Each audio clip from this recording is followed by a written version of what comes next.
Kemokan'dan herkese merhabalar. 3. bölüme hepiniz hoş geldiniz. Yine aynı şekilde suyumuzu, çayımızı aldık ve videomuza başlayacağız. Tabi başlamadan önce bunu ben hatırlatıyorum arkadaşlar artık. Çünkü gerçekten emeğimi harcadığım, baya bir zorlandığım bir dönem oldu. Yine de ben yapanlar vardır, yapmayanlar da vardır. Benim için önemli değil. Hatırlatayım. En azından belki ne diyelim biz buna? Emeğinin karşılığı olmuş olsun gibi düşünebilirsiniz biraz bunu. Eğer bu tarz videoların devamını istiyorsanız, yani benden bir kere daha bir üst klavye yapmamı ya da daha fazla detaylandırmamı istiyorsanız abone olabilirsiniz ya da like atabilirsiniz. Atanlar oluyor, abonelerden atmayanlar oluyor. Hiç önemli değil ama ben hatırlatmamı yapıyorum. Atarsınız, atmazsınız, tamamıyla size kalmış bir durum. Konumuza gelecek olursak, geçen videoda switch yağlama ekipmanlarını size anlatmıştım. Şimdi ise switchlerimizi yağlayacağız. Hadi bakalım neler oluyor, izleyelim. Bakın arkadaşlar, burada bunun içini komple yağlayacağız. Şöyle göstereyim. Bunun içini komple yağlayacağız. Şöyle de gösterelim. Şuradan hareket ediyor switch'imiz. Burayı yağlayacağız. Bunun tam karşısını yağlayacağız. Bunun içini komple yağlayacağız. Sonra geleceğiz buna. Bunun da hareket eden kısımları yine şu sağ ve sol kısımları. Buraları da yağlayacağız. İsterseniz şu ince gördüğünüz aşağı inen kısmı da yağlayabilirsiniz. Ama bakın bunlar çok yağlamayacağız. Söyleyeceğim ne kadar yağlayacağımızı. Bir de telimize, yayımıza 1-2 darbede yağ böyle süreceğiz. O kadar. Yağlama bu kadar olacak. Çok fazla sürmeyeceğiz. Neden çok fazla sürmeyeceğiz? Eğer çok fazla sürerseniz arkadaşlar switch'iniz hareket etmez. Çok az sürmeyeceğiz. Bu da çok bir fayda vermeyecek. O yüzden ne yapacaksınız? Orta kıvam. Bunu nasıl yapacağız abi? Maalesef bunu yapa kullana alışacaksınız. Hatta bir tane switch'i feda etmeniz gerekecek. Çünkü neden? Biraz yağlayacaksınız, çıkartacaksınız, sökeceksiniz. Bir daha biraz daha ekleyeceksiniz. Diyeceksiniz ki bu kadarmış. Yani ben artık biliyorum ne kadar sürmem gerektiğini. Ben çok fazla yağlamıyorum. Orta kalitede yağlıyorum ve bırakıyorum. Şimdi bütün hepsini de o şekilde yapacağım. Bakın buraya başlıyorum. Tam şu kısmı hareket ettiği için şöyle biraz sürdüm. Biraz buna sürdüm. Şuralara da süreceğim.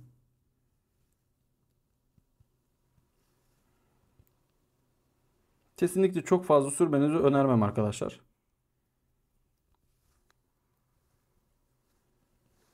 Bu bir. Geldik. Şu zıngırtıyı çıkartalım. Şuradan tutalım. Burada normalde mekanizma var. Sıkıntı yok. Çünkü silikonlu gres kullandığımız için şöyle bir güzel, şöyle tam içine de geçsin. Çok fazla sürmeyin. Ama çok az da sürmeyin. Çünkü işinizi görmez. Özellikle şu yan tarafları kesinlikle sürün. Çünkü switch buralarda hareket ediyor. Tamam. Son olarak ise eliniz böyle çok fazla yağlanmasını istemiyorsanız benim gibi böyle switch kullanın. Şöyle.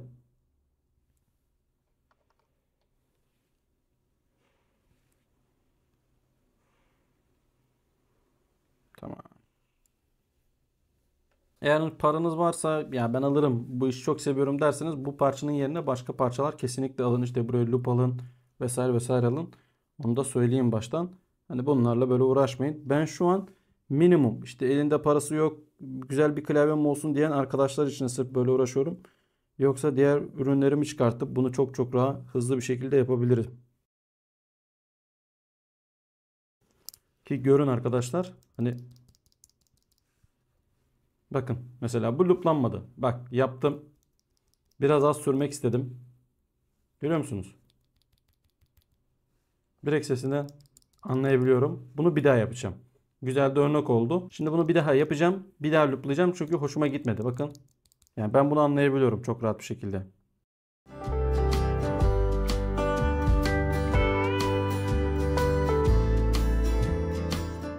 Göz görmemesi ne kadar kötü bir şey.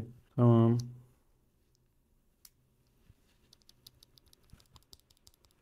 Şu an düzeldi.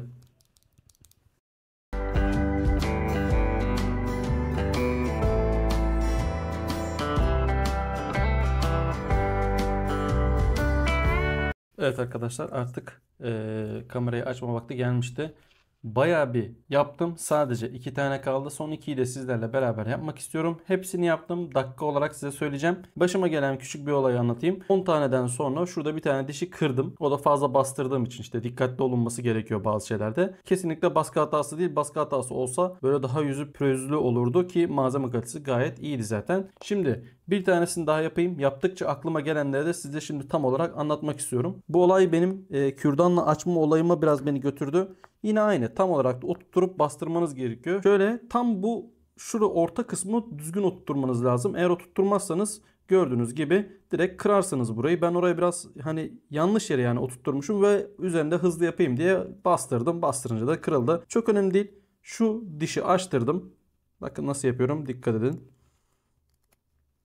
Açtırdıktan sonra elimle tutuyorum. Eskiden kürdanla yapardım. Şimdi bununla yapayım şöyle görün. Yani elle açıyorum bunu. Kaç saniye olduğunu siz şey yapabilirsiniz, hesaplayabilirsiniz. Hemen şöyle yan tarafı, şöyle içini, tekrardan yan tarafı. İş yaparken pek konuşamam. Burada ilk başta bu yayı yağlayacağımızı göstermiştim size ama neden olduğunu unutmuştum. Yağ sesi gelmesin bu ne? Yay sesi gelmesin diye arkadaşlar. Eğer bunu yapmazsanız gerçekten o yay sesi kesilmiyor. Mecburiyetten bunu da böyle yağlamanız lazım. Şimdi buraya yağlarken de bir şey aklıma geldi. Onu da hemen anlatayım. Alt tabanı yaparken yağınızdan aldınız. İlk fırça darbesini yana. Buraya.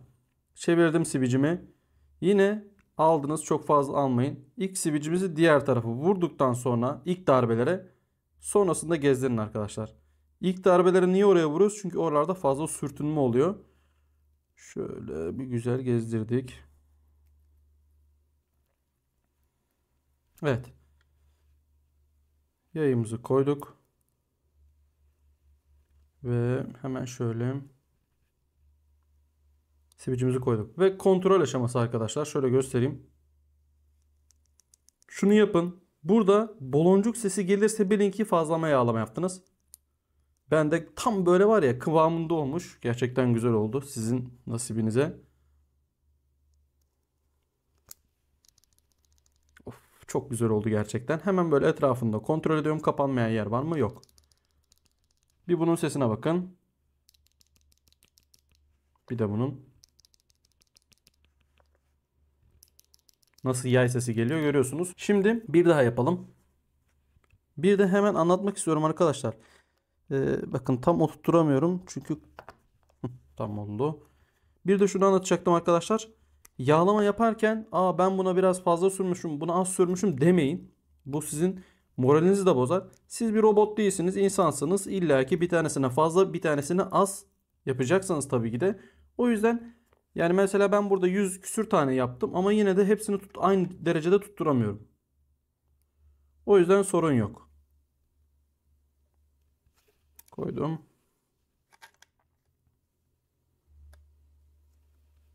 Bu yan taraflar sürten kısımlar arkadaşlar. Burayı böyle yapın. İçi de deliğe giriyordu. Şöyle hop. Sonra burayı da böyle yapalım. Nefes sesim geliyor olabilir. Yani kusura bakmayın. Yani biraz böyle işten geldim hemen yapayım tarzında. Bir de hiç ara vermek istemedim. Sadece işte kıyafetlerimi değiştirdim rahat etmek için. Göbek de gözükmesin. Yaşlılık arkadaşlar. Biraz yaşlandık. Yine aynı şekilde bakın. İlk darbemi buraya sürüyorum. Sonrasında ise buraya. Bunlar için biraz yaşım yani 32 mi 33 yaşında mı neyim? Bilmiyorum, ben kendimi gençmiş gibi hissetmiyorum ama zaten genç değilim. Şöyle. Ama böyle şeylere merakım vardır. Meraklı olan arkadaşın zaten yapabileceği bir iş. Bakın şimdi saati gösterdiğimde şok olacaksınız. Kaç saat geçmiş aradan. Yani bu iş böyle meraklısının, inatçının yapabileceği bir iş. Yoksa bayağı bir uzun süren bir iş. Yayı koydum. Çentik kısmıma dikkat ediyorum. Şu uçta çentik var. Çentikli olan kısmı tam bu metal olan kısma denk getiriyorum. Zaten yaparken anlayacaksınız siz de. Dikkat ede de yaparsınız. Yine ledin tarafı değil, led olmayan tarafı metal tarafına bakacak şekilde üst sivicimi koydum. Koydum. Evet, gerçekten sizin şansınıza bu kadar güzel çıktı. Bak bu ikisi gerçekten çok mükemmel oldu. Şimdi hemen bir şey daha göstereyim arkadaşlar. Bu bakın çok yağladım. Şimdi size göstereceğim. Çok yağlarsanız ne olur? Bakın. Rahat bir şekilde hareket ediyor, görüyor musunuz? Bak şimdi. Çok yağladım. Resmen switch tutunuyor bak. Ve içinden baloncuk sesi geliyor bakın.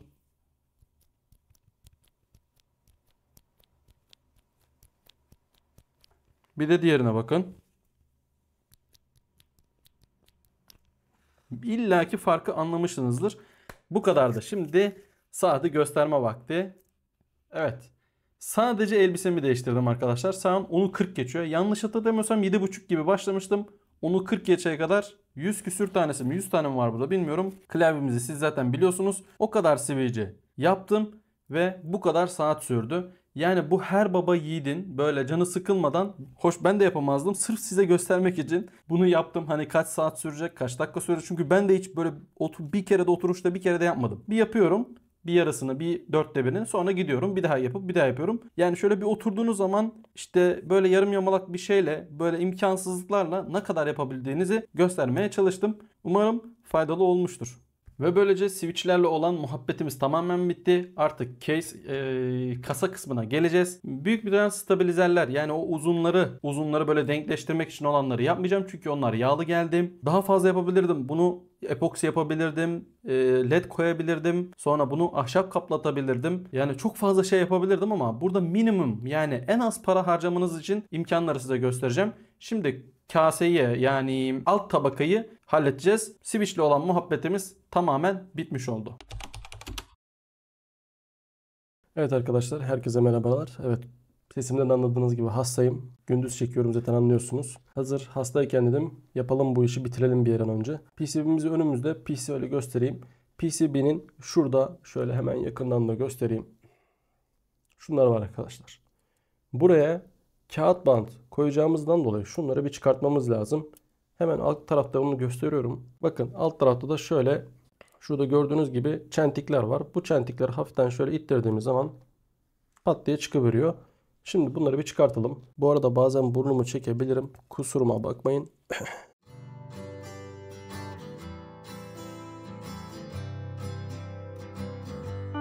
Evet arkadaşlar, hepsini çıkarttım. Şöyle görün lütfen sizde. Böyle göstereyim. Gördüğünüz gibi çıplak bir şekilde kaldı. Şimdi bu yüzeye değil. Hemen şöyle çeviriyorum. Yani ledli olan taraf değil. Şöyle göstereyim. Burada ledler var. Ledli olan taraf değil. Arka tarafını kağıt bantla geçeceğim arkadaşlar. Şöyle kağıt bant dediğimde bu. Şöyle göstereyim. Ben size zaten link eklerim büyük ihtimal. Oradan alabilirsiniz. Ya da herhangi bir yerden de alabilirsiniz. Ben yine 3M'in, yani Alman malı kullanıyorum. Siz illa bunu kullanmak zorunda değilsiniz. Şöyle gelelim. Göstereyim size. Buradan şöyle ucuna yapıştırıyorsunuz arkadaşlar.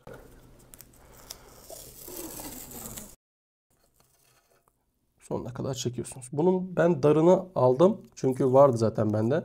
Şöyle elinizde de rahat bir şekilde şöyle koparttığınız zaman koparmıyor. İlla bir şeyle ihtiyaç duymuyorsunuz. Ben bunun şeyi aldım. Darını aldım. Siz bunun genişini alın arkadaşlar. Genişte daha rahat edersiniz. Bunu niye yaptığımızı da söyleyeyim. Biz burada bunu ne için yapıyoruz? Çünkü titreşimi alsın diye. Ta başta da söylemiştim. Lehimleri çok yukarıda, böyle kaliteli yani lehim aslında. Ama bizim işimize gelmiyor. O da ayrı bir mevzu. Siz bunu birkaç kat yapabilirsiniz. Ben şimdilik bir kat yapacağım. Çünkü benim para bandım kalın. Para bandı diyorum. Kağıt bandım kalın. Ve sadece titreşimi kessin. Benim için yeterli.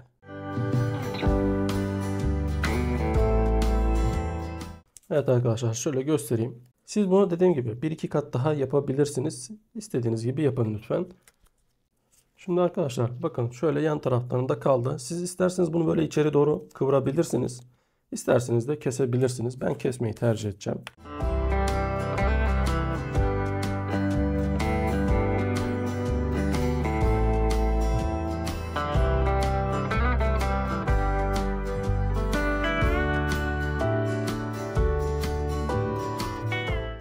Evet, bunları takıyorum arkadaşlar. Şöyle görün. Bunları yerlerine yavaş yavaş başladım takmaya. Hani nasıl ayırt edebiliyorsun derseniz zaten arkadaşlar yönü belli. Bakın şurada hemen göstereyim. Bakın görüyor musunuz? Farklı bir yapısı var. Hem bu deliklerden farklı hem de bunlardan farklı. Burada zaten kendisini gösteriyor. Şimdi arkadaşlar alt tabana geçtik. Burayın altına taban koyacağız. Sünger koyacağız. Ama bakın şöyle bir şey göstermek istiyorum sizlere. Bakın tam burada yükselti yeri var. Görüyor musunuz? Burada da. Burada. Bütün hepsinde var zaten görüyorsunuz. Bizim süngerimiz şöyle de yandan tutayım. Tam bu sınıra kadar gelmeli. Bundan sonrasında esneme yapar. Ben esneme yapmasını sevmiyorum. O yüzden buraya kadar koyun ve ona göre bir köpük tercihi yapın. Köpükleri olmadı ben size linkini atarım. Hangisini isterseniz alabilirsiniz. Hatta şöyle parke yapan arkadaşlarınız varsa ya da parkeci tanıdığınız işte enişteniz babanız kim olursa parke köpükleri de oluyor. Hemen şurada görün. Buradan buraya kadar bunu koyacağız. İlk önce şöyle bir çizik attırayım ben buna.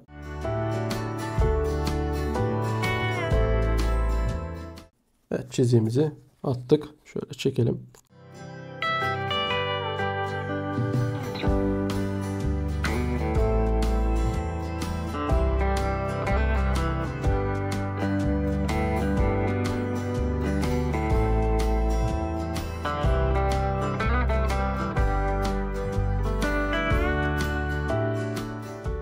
Kestik arkadaşlar. Şimdi biz bunu bu yüzeye şöyle içine ne yapacağız? Koyacağız. Şöyle hemen şöyle delikleri böyle delebiliyorsunuz. Sorun yok yani.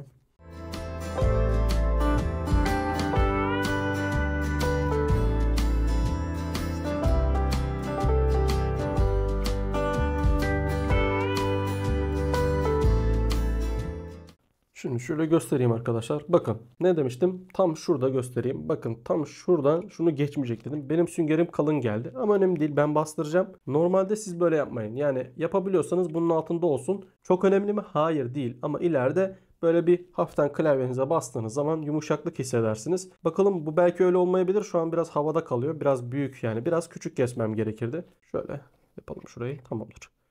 Bilginiz olsun. Bakalım biz devam edelim nasıl olacak. Bu arada şimdi böyle yaptığınız olmaz. Bunun altına bir tane yani şunu yapıştıracak bir tane çift taraflı bant kullanın ya da normal bant kullanın. Hemen onu da yapayım. Delikleri deldiğimiz için çok sorun olacağını düşünmüyorum ben. Arkadaş hastayken de yapmak çok zor oluyor ya.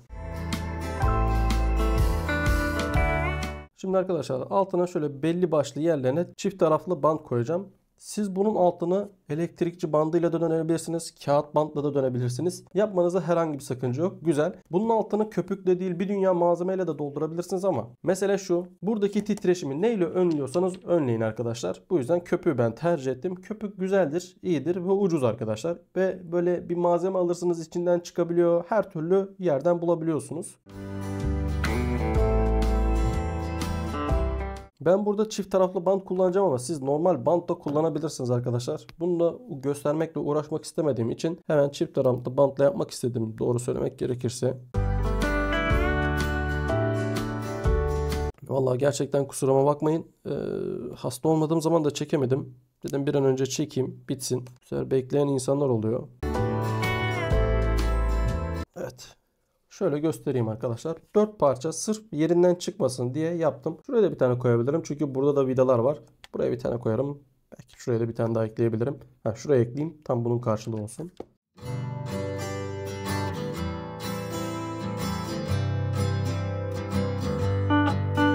Şöyle göstereyim. Abi doldurdun diyebilirsiniz. Haklısınız da. Gördüğünüz gibi bu şekilde yaptım. Şimdi bu çifte bantlı olduğu için şu üst taraflarını sökeceğim.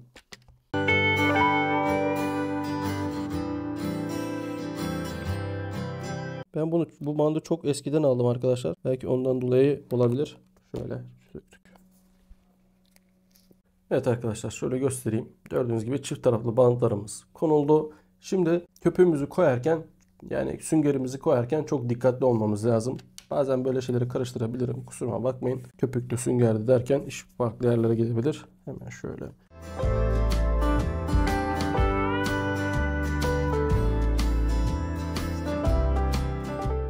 Şu an oldu arkadaşlar bakayım. Yani güzel gayet iyi. Bunun üzerine de bant çekebilirsiniz. Yani burada dediğim gibi titreşimi engellemeye geçin her şeyi yapabilirsiniz. Devam edelim. Arkadaşlar PCB'miz burada. Kasamızın dış çelik tarafı burada. Dediğim gibi bunu siyah boyayabilirdim. Bunun üstüne köpük kaplayabilirdim ama ledler var. Ledler söner. Bu yüzden ledli olanlarda genelde üst tabakaya hiçbir şey yapmıyorsunuz. Yapacaksanız arka tarafa yapıyorsunuz.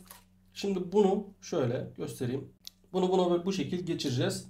Hemen başlayalım. Tık tık tık tık. Tamam.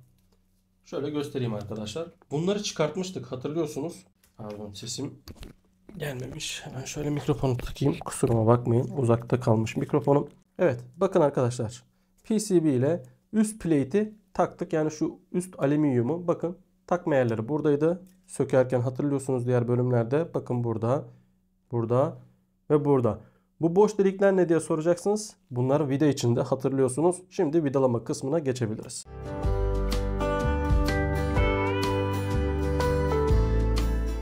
Ben diyorum niye girmiyor? Girmemesinin gayet normal. Çünkü ben unuttum. Bu benim hatam. Delikleri açmamışız arkadaşlar. Bakın, delikleri açmazsanız koyarken sıkıntı yaşarsınız. Şimdi deliklere bir bakayım. Delikleri böyle teker teker açacağım. Evet, delikleri unuttuğumuz için böyle pat küt çat çut sesler geldi. Şöyle bastırdığımız zaman evet artık yerlerine geçiyor. Şimdi gelelim. Şunu bir monte edelim. Bakalım nasıl olacak. Burada vidaları takmayı size göstermedim ama birinci bölümü izleyen arkadaşlar zaten söktüğümüz vidaları biliyordur. Aynı şekilde o söktüğümüz vidaları tekrardan takıyoruz. Evet arkadaşlar, şimdi switchlerimizi takalım.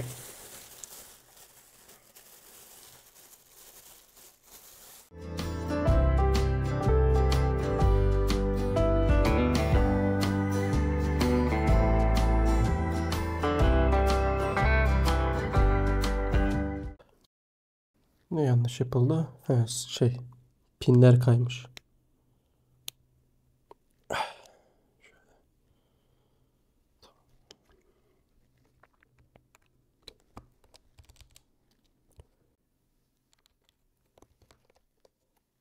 Benim gibi zorlamayın arkadaşlar bazı şeylerde. Bakın sorun neymiş, ona göre hareket edin. Bazen böyle pinler kaymış oluyor. Bak, mesela bak, girmiyor değil mi? Zorlama. Tamam, buldum. Şu pin. Bir dakika. Tamam. Switch'ini kontrol et. Şöyle bir bas. Şöyle switch'ine. Şöyle göstereyim. Şöyle üstten bir bas. Acaba bir şey olmuş mu? Sonra yönünü kontrol et. LED tarafı üst tarafta, üst tarafta. Buradan bakıyorum şimdi. Yani bir tık yumukluk var ama bakalım girecek mi diye kontrol ediyorum. Girdi.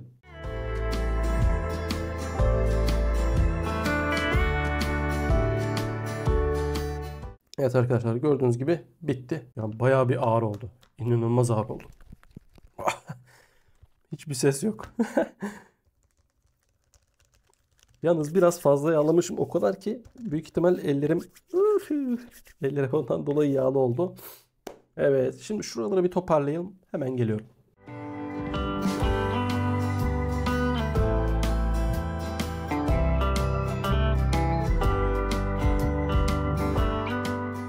Evet arkadaşlar, bakın şöyle bir şey göstermek istiyorum sizlere. Hemen şöyle ikisini yan yana tutayım ve göstereyim. Keycaps ne kadar ince, ne kadar kalın bir yapısı var. Kendiniz gözlerinizle gördünüz. Profilini de göstereyim. Şu kısımda bunun böyle bir oyuğu var hafiften. Bu oyuklu, bu oyuksuz. Düz olanı XDA deniyor. Bu ise Cherry deniyor. Bazılarında OM de denebilir. Tam şimdi bunun profilinin ne olduğunu bilmiyorum şahsen. Yani XDA ile diğer arasındaki farkı görebiliyorsunuz. Burada böyle bir oyuk var. Burası düz. Şimdi sizlerle beraber gelin sonuncusunu takayım.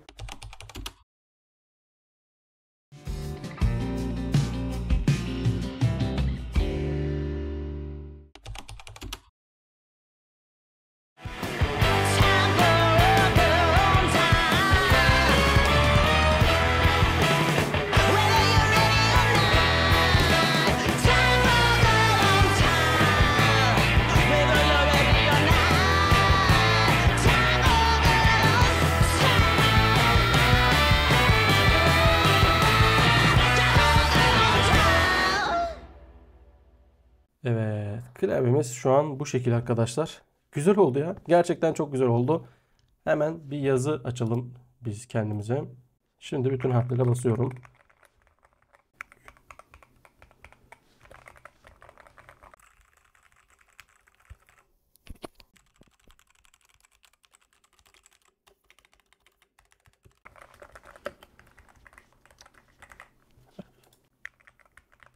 Evet, hepsi tıkır tıkır çalışıyor. Hadi gelin şöyle bir sizlerle beraber bir test yapalım.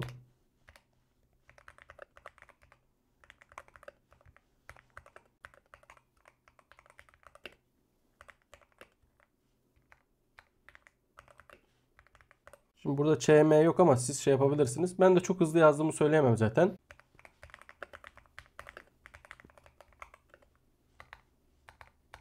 Çok yağlanmış.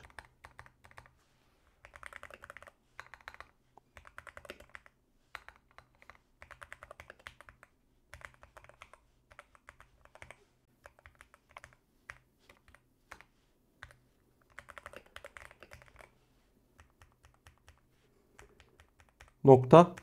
Ama çok yağlanmış. Bu daha fazla yağlanmış. Şöyle bakın.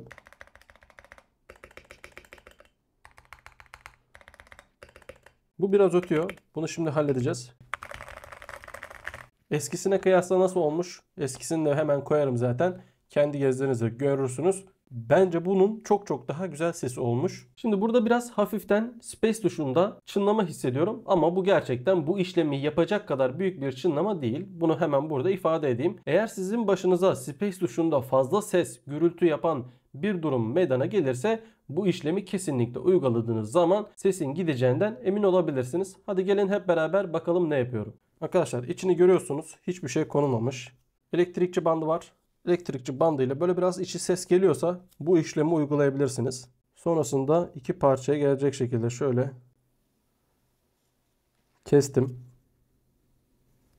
Yandan da kestim. Bir parça alacağım. Bunu silikonla yapanlar var arkadaşlar. Sıcak silikon diye geçiyor. İsterseniz o şekilde de yapabilirsiniz. Bunun içini yani space'in işte bu space geri tuşu vesaire vesaire diğer tuşların yapabilirsiniz. Çok ses çıkartıyorsa eğer bunu sıcak silikonla da yapabilirsiniz. İsterseniz böyle bantla da doldurabilirsiniz. Bu sesi baya bir önlüyor. Bilginiz olsun. Ben bantla doldurduktan sonra yerine koyacağım. Hangi bant derseniz şöyle elektrikçi bandıyla bunu halledebilirsiniz arkadaşlar. Şimdi ben hemen şöyle hızlı yapıştıracağım. İçine biraz dolduracağım. Sonrasında ise yerine takacağım. Zaten sesini duymuştunuz. Hemen başlayalım. Bunu da bitireyim. Sonra devam edeceğiz. Evet arkadaşlar, son olarak böyle içine döşemiş oldum. Bundan sonra içine sıcak silikon sıkarsınız. Ne istiyorsunuz onu sıkabilirsiniz. Hani çıkartmak isterseniz sonrasında. Güzel oluyor gayet. Hemen şöyle takalım. Sizin huzurunuzda takmış olalım. Evet, stabilizere denk geldiği için şöyle bir daha koymayı deneyeyim. Evet. Bakın.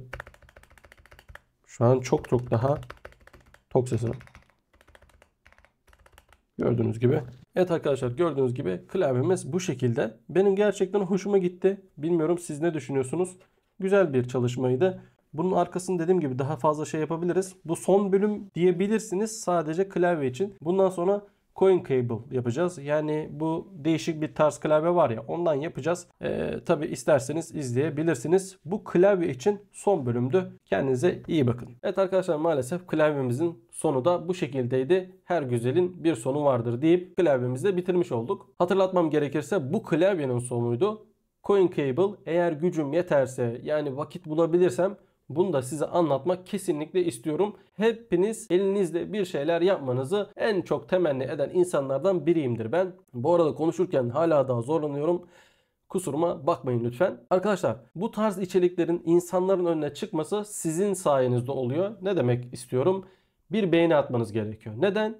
Çünkü ben videoyu hazırlıyorum, size sunuyorum. Eğer siz beğendiyseniz ya da faydalı bulduysanız beğeni atıyorsunuz ve algoritma bu beğeni karşısında başka insanlara gösteriyor ve bu video çok fazla insanın eline geçmiş oluyor. Bu da biraz, beni doğru söylemek gerekirse, gaza veriyor. Ben de yapma isteği duyuyorum. Bu yüzden eğer beğeni atarsanız beni memnun edersiniz. Abonelik kısmını ister olun ister olmayın, zaten artık hedefimize ulaştık. 1000 aboneyiz. Umarım video sizler için faydalı olmuştur arkadaşlar. Önce sağlığınıza dikkat edin. Kendinize çok iyi bakıyorsunuz. Hoşça kalın. Görüşmek üzere. Seviliyorsunuz arkadaşlar.